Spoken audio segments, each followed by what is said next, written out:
name is Dinkar Suri, and I'm the founder of GASP Sales Academy. I welcome you all to today's webinar, the Design Thinking Toolkit for Sales. The GASP Sales Academy was formally launched in August 2021 this year, and our first cohort was in September last month for our flagship course, which is Building Efficient Sales Organizations with GASP, which was a super success. It was followed by, earlier this month, a very good workshop on effective selling skills by one of our very good mentors, Sunil Haribal, who's an accomplished trainer and coach. Today, we are looking at a design thinking workshop, basically as a curtain raiser to the workshop that are going to start from 25th to 28th October on design thinking workshop for delivering sales innovation. Today, the workshop is going to focus on a very specific aspect of a design thinking toolkit for sales. The person who's going to talk to us and explain to us about this is Dr.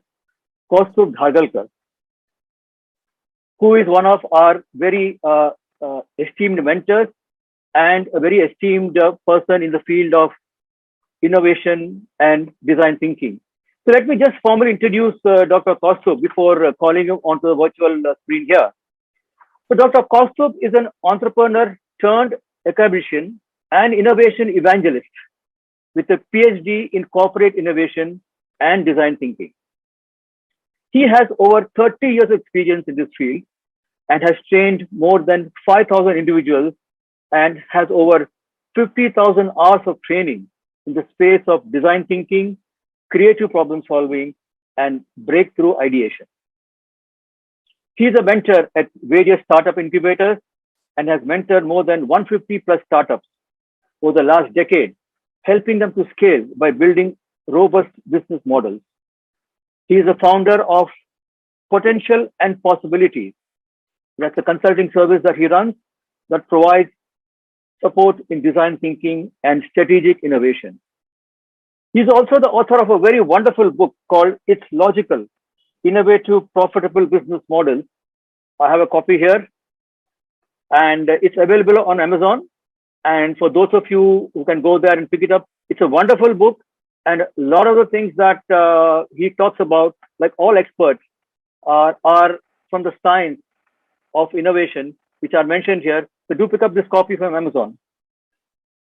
So Dr. Kaustubh is associated with design thinking, and design thinking generally is the thought of something at the marketing, corporate, or strategic level. But in the GASP Sales Academy, as we focus on building sales productivity, he's going to be talking about how design thinking can deliver sales innovation and what is the design thinking sales toolkit that we are gathered here to know about so that we can learn more about how design thinking can help us in sales. Now, with these words, I will now ask Dr. Kaustubh to be the speaker and take the stage. Dr. Kaustubh. Thank you, Dinkar. Thank you, everybody, for making time to be here. So broadly, what we will do is maybe for about 25 to 30 minutes, I will talk about a few things. And then Mr. Suri Dinkar will take over. And then we will have a Q&A session towards the end to address any queries or anything like that from your side. All right. So let me just share my screen. So here we go. The Design Thinking Toolkit for Sales. Before I get into some examples, generally the assumption about sales is that you have to sell what has been handed over to you by the product team. Is it only about meeting targets set by management? Is it about pushing products? Can sales employ pull strategies instead of push strategies? That's one question. If one can do that, then the contribution of the sales team to the overall growth of the organization will multiply manyfold. So I'm going to kind of talk about a couple of observations from my side with some examples. This is a story which goes back to somewhere around 2005. As a family, we were on a vacation in Kerala. And one day we were moving from, I don't remember which place, but the destination in the evening was to be Kumarkom Beach Resort. And the sunset from Kumarkom is a sight to behold. So we had left this place in the morning at about 9:30, 10 without really having lunch. We had skipped lunch. We had a pretty heavyish brunch or so, and we wanted to catch that sunset at Kumarkom. So we wanted to reach there by about 5:30 or so, and we left this place. I think it was Periyar National Park or somewhere in the morning, 9:30, without having lunch. So by about 3:30, we were all hungry. Myself, my wife, and my daughter, 10-year-old daughter at that time. And I asked the driver who was driving us to stop at some place where we could kind of, pick up some food and eat it along the way. So this guy took us to the outskirts of a town and kind of, showed us some stores around, and it seemed like it was a bus stand at the outskirts of a town with a few shops around. I got down from the vehicle, and my wife and daughter went around looking for some place to relieve themselves. And I thought I will go and pick up some food quickly and get back into the car, and we could drive away so that we could catch that sunset before 5:30. And when I got down from the car at a distance of, say, maybe 100 feet away, I saw a line of stores. And one of the stores towards the edge of that line was surprisingly a lot more crowded than the other stores which were adjacent to that particular store. And when I just walked towards that line of stores, thinking maybe one of those stores might be a food joint. And as I walked towards, there was this smell of spices that got stronger. And as I went even closer, maybe about 50 feet away from that store, I could hear the sounds of, something being put on a frying pan. When we put that tadka Indian style, that sound of the sizzling, spices or something like that. That sound, sizzling sound, comes very strongly. And that sound got stronger and stronger as I walked towards the store. And coupled with the smell of spices, I was pretty sure that this is a food joint. And when I went closer to the store, of course, there was a lot of crowd, and I couldn't read the hoarding, the signage, because it was in Malayalam. There was a large crowd in front, so I couldn't really get into the store. So I thought maybe I'll go from the back side of the store and try to enter through the kitchen, and maybe place the order from the kitchen itself and pick up the food and quickly pack it and take it back to the car. But when I went around the store, I noticed that there was no backside entry to that store anyway. And so I was wondering what it is.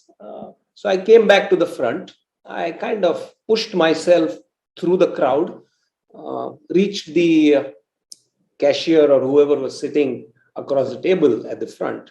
And to my surprise, I realized that it was not a food store. It was a spice store.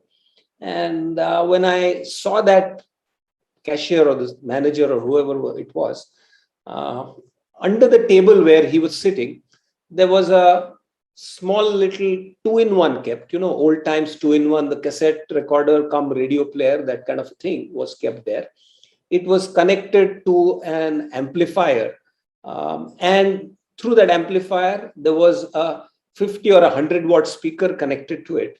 And the sound of that sizzling sound of the cooking sound was being played in a loop in that cassette tape, old times cassette tapes. All right. and it was being amplified through amplifier and a 100-watt speaker approximately, and it was playing and attracting crowd close to that store. Now, and when I came out, I just looked around and saw that the adjoining stores, 3-4 stores, also were spice stores, but they had barely 2 or 3 people in each store. And this guy had probably 15 to 25 people at that particular time, crowding his small little store. Now, what was he doing here? He obviously was not a management graduate or a professional from any marketing and sales organization. Being in Kerala, I would give him the benefit of doubt that he must be at least a 12th standard pass, considering Kerala has the highest literacy rate in the country. But what was he doing? He was kind of using some other senses to attract people to his store and thereby increasing his footfall and thereby increasing his sale. So that's one lesson from there that I would like to kind of latch on to, is there are some unseen and unsaid parameters which one needs to kind of uncover even in a sales activity. It's not just about having a product and trying to kind of sell it to the first possible customer.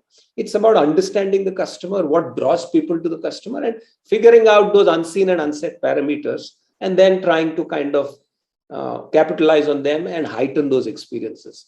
Anyway, let me give you a more organized example of a similar kind of a case.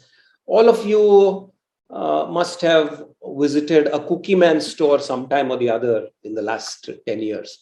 Cookie Man is that cookie store which started off in these shopping malls like In Orbit and Infinity and all those places. If you next time when the kind of pandemic situation goes away and we start going freely to these malls and supermarkets, etc. Next time you visit a Cookie Man store, do notice that before you enter the store, just look above the entrance, the main door of that store. You will find an exhaust fan which is blasting out all that baking smell of the cookies all along the aisle of the mall, and it gradually wafts around all over the mall. And maybe you are in one corner of the mall, probably 100 meters away, and still that smell attracts you to that store. You have probably no intention of buying cookies on that particular day, but your nose kind of pulls you towards that store, and you enter the store, and the pricing in that store is such that even a casual pickup of 2-3 different types of cookies, you probably end up spending $1,000. Now let us do the mathematics behind this.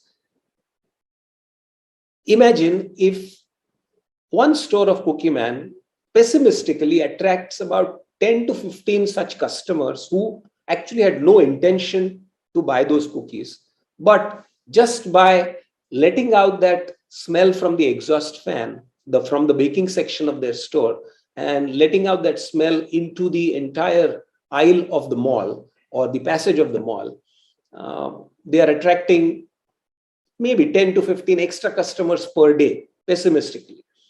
Each customer on an average spending, say, $1,000. That means 15 into 1,000, $15,000 extra per store. Cookie Man, I just read somewhere, that has about 50 stores across the country, which means it's an additional sale of 50 into 15,000, which is 7,50,000 rupees extra per day. Maybe assume about 350 working days in a year, which adds up to 7,50,000 into 3,500. 7,50,000 into 350 days, which adds to around something like 28 crores plus business top line, just on the basis of identifying some trigger point which goes beyond a sales manual. Right now, these are kinds of things that one needs to kind of keep on capturing, which I call as typically as identifying the unseen and the unset triggers to improve sales productivity, generate more leads, capture more meaningful market insights. And what is this based on? It is all based on understanding the human being behind the customer. It is about mapping the touch points in the decision-making process. What are the points of converting a person into a loyal customer? What are the points at which decisions can be kind of triggered off in your favor? What are those points which some of the pain points customers get addressed by a slight intervention from the sales individual? What are those points where the kind of one can introduce a delight point in the whole process and converting seemingly unconvertible customers into possible customers? So that's about creating meaningful market insights. Now, this, according to me, is applicable in B2C scenarios as well as B2B scenarios. Let me take a B2B scenario. A typical, say, a telecalling BPO, which is just making calls on the behest of their clients to people. These are typical folks who keep on pestering us with trying to sell a home loan or an auto loan or something like that. And they keep on calling us 10 times, 15 times, 20 times, and to no avail. Some get converted, some don't get converted. And it's a pretty humongous waste of time, money, and effort going into that whole process. How can one make this more effective? It's a sales process. How can one make this more effective? This is one client back in 2017, the second half of 2017, who came to me with this specific problem. How can we kind of improve the effectiveness of this entire calling process and hence the sales process? We started off with a small little workshop of a day and a half with all the people who were involved in that whole process, right from the vice president to the general manager to the solution architects to the tech leads to the team leads, and down the line, I had insisted let us include a couple of telecallers who actually make the calls. The guys who actually pick up the phone and make a call. Because they are the ones who are in touch with that end customer, and can we pick up something from there to kind of to enhance the efficiency of this entire process? And while the workshop was going on, initially in the beginning, I could notice that these two telecallers had not spoken a word in the first session, 1.5 hour session. And these guys, so in the first coffee break, I kind of went and sat with these two telecallers to really understand why they haven't been speaking and to try and capture some insights from them. Didn't open up much, but made one very pointed comment. One of the telecallers said that, all that is happening in the brainstorm room is fine. All the senior management was talking about a lot of Six Sigma methodology to enhance efficiencies and various statistical tools employed for enhancing their efficiencies, etc. But he said that all this is fine, but if whenever I pick up a receiver and speak to a prospective client, speak to a prospect, within the first 5 to 6 sentences that the prospect utters, I get a gut feel that whether this call is going to get converted or not, basis the voice tone of that individual. Now, the voice tone of an individual as a giveaway to whether he or she is going to get converted or not is a very, very subjective kind of a subjective parameter. Can't be really relied upon. But there was something quite profound about that particular statement, which got me really thinking. And when we restarted the workshop back in the brainstorm room, I made this same person speak up and explain a little more about what he or she was meaning. And he narrated the whole thing. And as soon as he completed his last sentence, almost everybody in the room just pounced on this chap, saying that, we are talking about 3,500 telecallers making on an average 40 to 60 calls per day as the selling process. And if we were to take into account the subjective judgment of every single call, it would amount to 3,500 into, say, on an average 50. That means 175,000 calls per day. How the hell can we take the subjective judgment of each of these callers into account? It would be impossible to operate at scale. A very, very valid objection. But that's how a lot of new, interesting initiatives get killed, because immediately one tries to put numbers in it and loses sight of the insight. All right, now, so we probed further. We kept on discussing, and within about the next 10 to 12 minutes, one of the techies in the room got up and said that, what are you guys talking about? You're talking about a voice tone of an individual being a denoting parameter of one's purchase intent. What is basically a voice tone? Voice tone is basically a sound wave which has amplitude, which has wavelength, and which is frequency. And all these three are perfectly measurable, provided we have a large enough data set of voice recordings. So my next question was, do you have old call logs recorded? And immediately the senior most guy in that room said, yes, we do record some calls. At the back of my mind, before the question, that pre-recorded message which plays every time you connect to a telecaller, before you get connected to a telecaller, this call may be recorded for training and quality purposes. Which means some of the calls are recorded. So that was the basis of my asking that question. And the vice president, the senior most guy in that room, immediately sent out somebody to the IT section or the archive section to find out how many call logs have been recorded so far. He came back in 2 minutes and said that there are about 4.5 million call logs recorded from 2002 to 2017, which means they had a huge data set sitting there. Next question was, I asked them, are the outcomes of these call logs recorded? Because if they are going to be used for training and quality purposes, then obviously it has to be recorded. So they said, yes, we have outcomes of these call logs also recorded.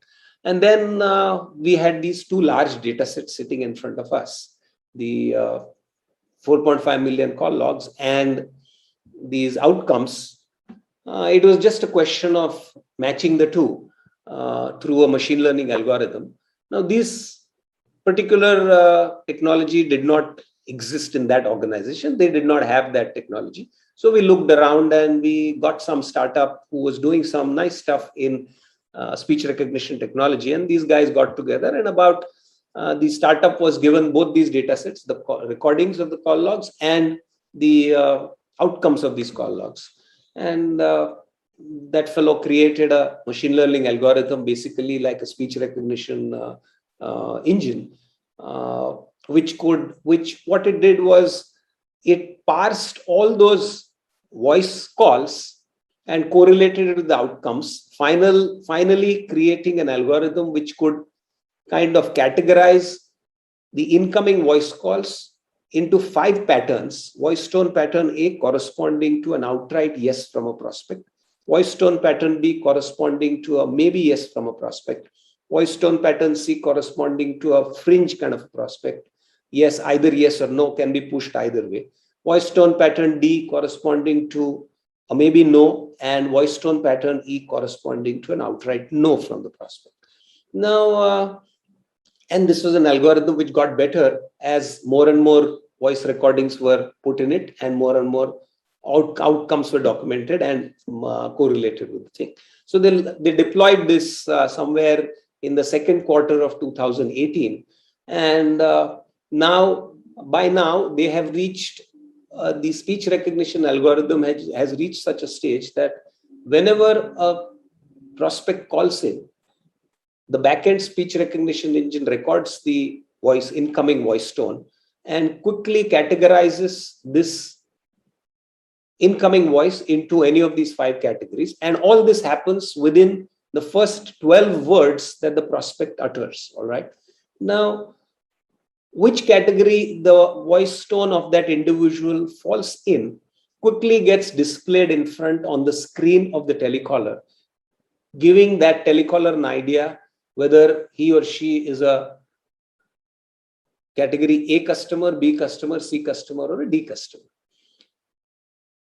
And the relevant conversation flow also gets prompted in front of the telecaller on his or her screen, thus reducing that effort, time, money, effort required in that selling process. Now, the question comes that what happens to category D and category E guys? That means those who are maybe no's and outright no's. Are they lost to the system? No. Those kinds of customers are then given to some other sales channels to pursue the same clients, same prospects further through completely different channels. And it has been observed that that conversion has increased from what was about 2 to 2.5%. It has gone up to about 10 to 11% by the use of this categorization techniques, and likely to get better. And now, in fact, today what they are doing is voice bots call them instead of actual telecallers calling us. A lot of times voice bots call us. Even the voice bot also is trained in this manner, whether how to speak, to what question to ask a category A, B, C, D, or a E customer next. That means initially we started off with actual telecallers. Now in the last 3.5 years, even the telecallers have gone out and the operation has been completely automated. Now, this is what I mean by capturing some unseen and unsaid parameters. It all started by capturing voice tones as an indicator of sales intent, of purchase intent rather, and how this company kind of capitalized on the whole thing and brought in the appropriate technology to make it happen. Now, this initially it sounded like a very high-tech kind of a solution, but today it's a very run-of-the-mill, commonplace solution, which has enhanced the efficiency of that whole sales process, probably more than 300-fold, 300%, not 300-fold, at least 300%, I'm saying. And the telecalling BPO, at that time when they introduced this particular system, they actually had started charging 2.5 times more per call as compared to what they were doing pre-2017. So by enhancing that efficiency, targeted selling proposition, etc., their revenues also went up. And so these are kinds of, what I mean by these unseen and unsaid parameters. In this case, the voice tone was an unseen and unsaid parameter, which triggered off this entire efficiency in that sales operation. And it applies to B2C as well as B2B scenarios. We saw a couple of B2C scenarios with that Spice Store and Cookie Man. And with this, we saw one B2B scenario. And how do you make this possible? That's the question. Now, how do you bring this to light? Is there some kind of a way of thinking? Is there some kind of a framework that can be used?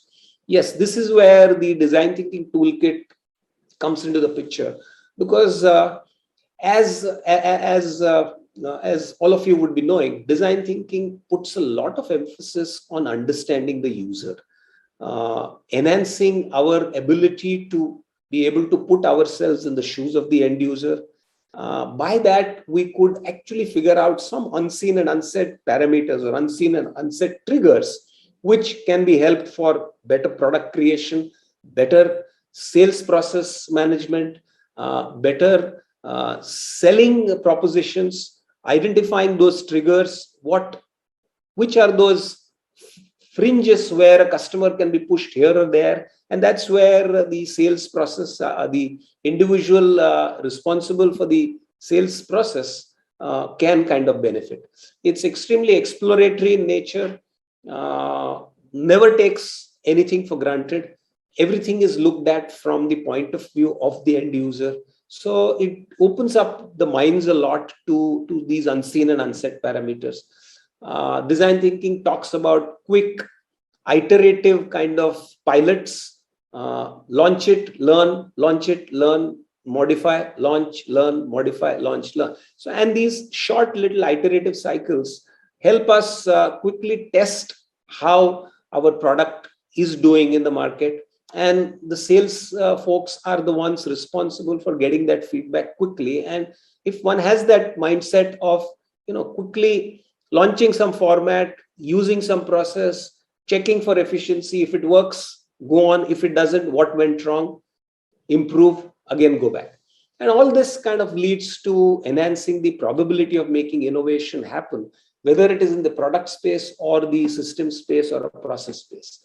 And obviously, because it enhances the probability of making innovation happen, and because you're keeping the user in the center at all times, it reduces the risk of obsolescence, because you are in the mindset of understanding the user at all times. So you are able to capture those choices, preferences, trends, business trends, social trends, individual behavioral trends, etc., that much more quickly, and be able to tweak products and processes quickly so that it kind of reduces the risk of obsolescence. This is where I think I will stop and let Dinkar take over. I will stop sharing the screen, and then we will take some Q&As. Yeah. Okay. Thank you so much. Ladies and gentlemen, I've heard Dr. Kaustubh for many years, for a long time. But every time I hear him, there's some new element I learn. And I must say that I'm delighted that he actually made this presentation. So how do we take it forward? We can't have enough from Dr. Kaustubh. You can go on for the next 24 hours. So what we've done at the Sales Academy, actually, he's a very busy guy.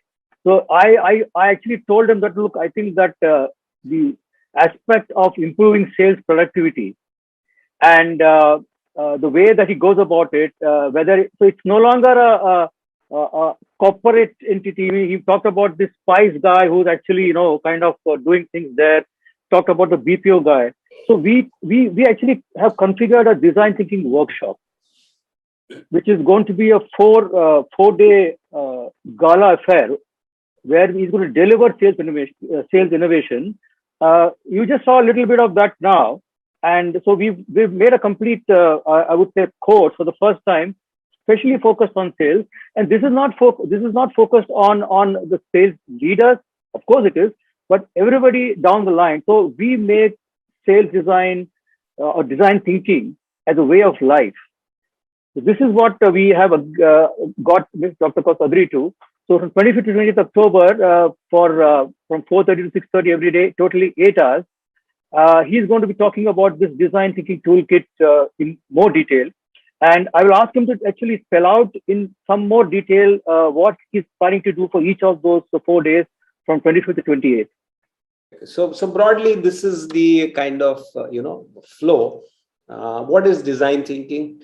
The concept in practice, and the takeaways from that particular topic would be customer centricity and blurring the boundaries between marketing and sales. Normally, today and going forward, the boundary between marketing and sales has been blurring, and it will blur further. And that's where the whole concept of really being user-centric comes into the picture. I foresee that these two kind of departments are going to kind of merge into one, marketing and sales, which has already happened in a lot of companies, and going forward, that's going to happen also. So how can design thinking make this happen? By bringing in that extreme user focus, customer centricity is what is going to be the focus on day one. The second day is about mapping the entire ecosystem. Who are your partners, channel partners, vendors, suppliers, etc., etc., and how can you create win-win scenarios and think of some unique business models, unique relationships, unique win-win relationships in that whole sales funnel. That's going to be the focus.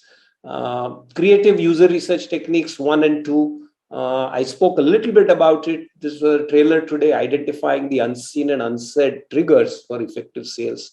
Going beyond just, just incremental things, but can we really create some breakthroughs in that whole process by really understanding user journeys? What are those touch points which kind of flip a person from a no to a yes, and those kinds of things? How can you do that?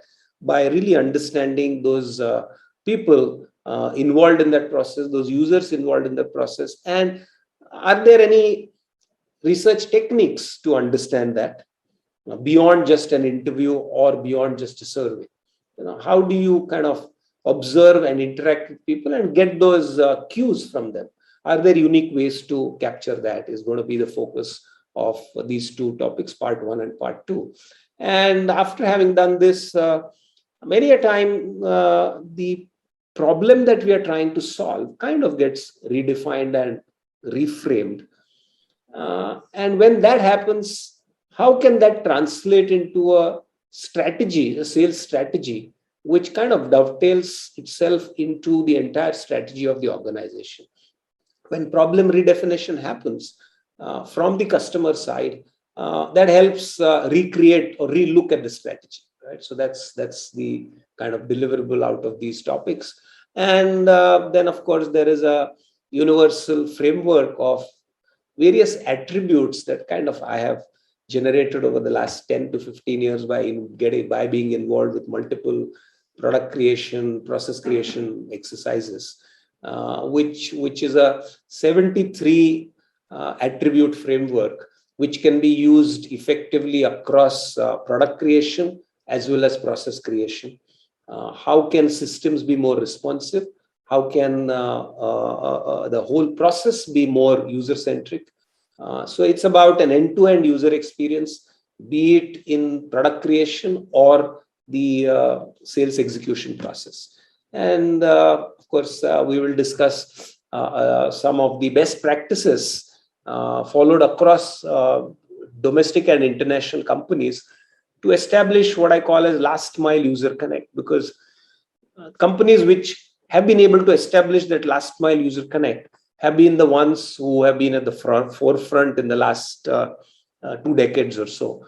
And how even smaller companies with very sharp last mile user understanding have been kind of disrupting incumbents by making those changes, by being those more responsive, and who else but a sales individual to capture that last mile user connect. So that's what we will talk about, and we'll end up with some case studies on the design thinking methodology in practice. And I would welcome people to bring in their problem statements, some real challenging issues that they're facing, and see if we can kind of find some kind of approaches to look at those issues in a different light and see if we can kind of co-create or co-evolve some solutions. So this will be extremely interactive, lots of stories as examples from which we kind of hope to kind of create a mindset of a problem solver, of a curious problem solver. And from there, from these cases or stories, we derive some learning points, which can be then applied on some real challenges. That's broadly the pedagogy also. Yeah. Okay, great. Thank you, Kaustubh. And I'll add here that post this workshop, there is a facility to get mentorship as well from Dr. Kaustubh by booking your slot through our website, which is going to then help you to implement a lot of this practically in your venture or business. So it's a great workshop being done for the first time with a very specific focus on sales and delivering sales innovation. We've just had a small preview of what he's capable of, and I can tell you that it's going to really worth it. Now, the cost of this is just $3,999, all inclusive. Okay, this is for an HR, suggested HR capsule across 4 days. Most of the times, based on the interaction that I've seen, it goes beyond that every day. As he has mentioned, you bring your live case studies into the workshop and get it solved there, and start talking to a mentor like him, and you start your brain ticking. You can make design thinking a part of your life, a way of life in sales. That's my number out there, 9920316717. Please call me. And the way to register is scan this code on the screen right now, and you can then pay and book your slot. Or there is a register link out there. I've also put the link in the chat earlier for those of you who can see it right in the beginning, and I'll put it once again. So all of you can get a chance to kind of click on it and book it right now. There it is. So it's a great opportunity, and I think that we all should be thankful to Kaustubh that he's taken time out. He's a very busy guy. So this design thinking toolkit for sales will improve sales productivity, generate more leads, capture meaningful market insights. And I think for me, most importantly, it creates an ecosystem in sales that looks at the customer and user very, very closely. So I would urge you to please scan and register this for this workshop starting from the 25th, that is the coming Monday, for 4 days from 4:30 to 6:30 online, and which can be followed up by post workshop mentoring as well based on the requirements. If you got any queries, drop in a WhatsApp message to me or call me on my number 9920312717.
Please cite a few business examples where this toolkit has been applied and achieved numbers top line growth from Alpana? Yes, I mean there will be lots of examples in the module, but just to kind of give you a flavor, I'll share this experience in detail later on also during the module. Just kind of to give a flavor, there was this way back in 2012, jewelry exporter approached me with a very typical issue. From 1992 till 2012, he was into exporting jewelry, had grown from absolutely zero to about 362 crores in those 20 years from 1992 to 2012. And he was like on the kind of verge of retirement, around 70 years old, and two of his sons had come in this business. And he had planned that in the next 2 to 3 years, he would kind of hand over all the reins to the sons and retire. But he had this overarching kind of peeve in his life that for 20 years, he was doing a B2B business, as in he was supplying to these world-class jewelry sellers like David Yurman and Swarovski and all those guys in Western Europe and US and Australia and New Zealand. Those were his major markets. But his peeve was that I'm doing this B2B business. Nobody knows my brand. I create world-class jewelry, supply them from possibly the best manufacturing lines in the world. He had set up his manufacturing lines in consultation with Japanese manufacturers, etc., with rejection rates as low as 0.03%. I'm not joking, 0.03%. 99.97% acceptance rates. Highest across all these, Cartier and David Yurman and Swarovski were his customers. Across all the global manufacturers, his was the lowest rejection rate. Now, this guy wanted to create a B2C kind of his own brand, because before retiring, his aim in life was to hand over a brand to his kids so that his legacy would carry forward, rather than being just a B2B manufacturer whose brand is completely unknown to the customers. So we were involved in the whole thing, and we were probing what should he do, etc. And after to become a B2C kind of a player, we obviously commissioned a user analysis of who their customers were. And he had defined the customer very clearly. It's a 27 to 38-year-old working lady in these markets: US, Western Europe, Australia, and New Zealand. So we focused on that itself. So while understanding their behavior, we figured out that these ladies don't buy jewelry, they buy fashion. So, and when we probed further in the whole sales process of how they kind of consume fashion, we realized the fact that about 37% of their fashion purchase happens online. And then we kind of figured out that if we have to launch a brand, we also need to be online. And then the whole challenge was, what is the unit size per piece of jewelry? At that moment, back in 2012, this chap had a unit size of about $1,200 to $1,500 per piece of jewelry. Now, our research further, we probed, trying to understand the user journeys of these ladies.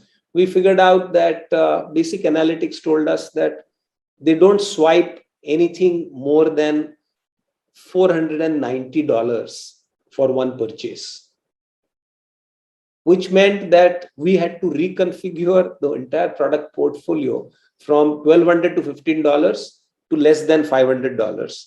Otherwise, this entire initiative would not have flown off. Now, this company then, on the basis of this insight, recreated their whole portfolio. It took them about 10, 11 months to recreate a portfolio which costed less than $500, rather between $350 to $475. And they launched that somewhere in August 2013.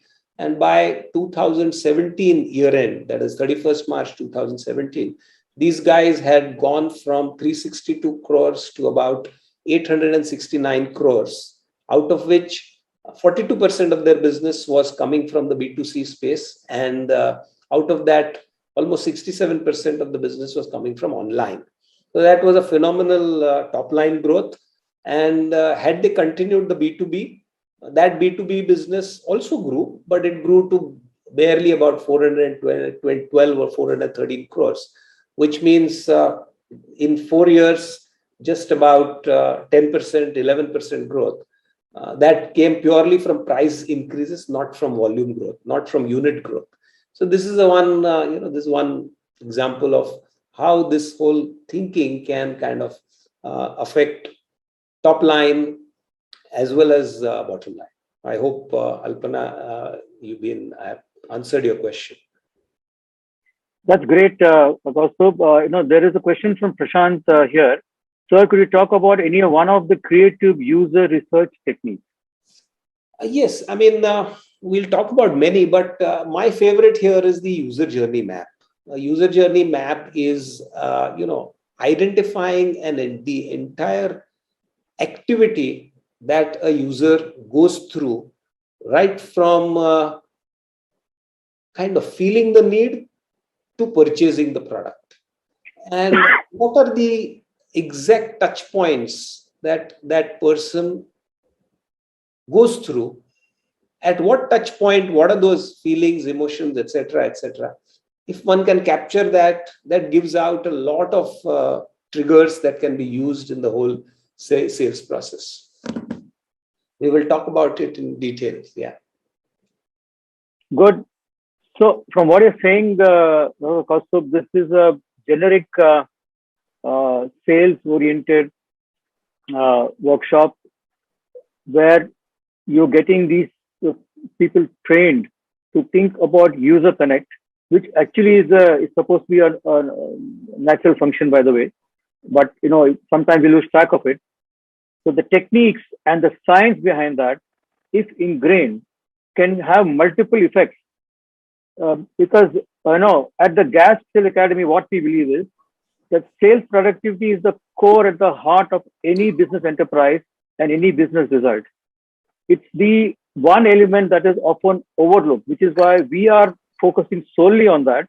And any little element that can build sales productivity, like a design thinking sales toolkit, which can actually build it in a much larger way, is greatly beneficial to the organization.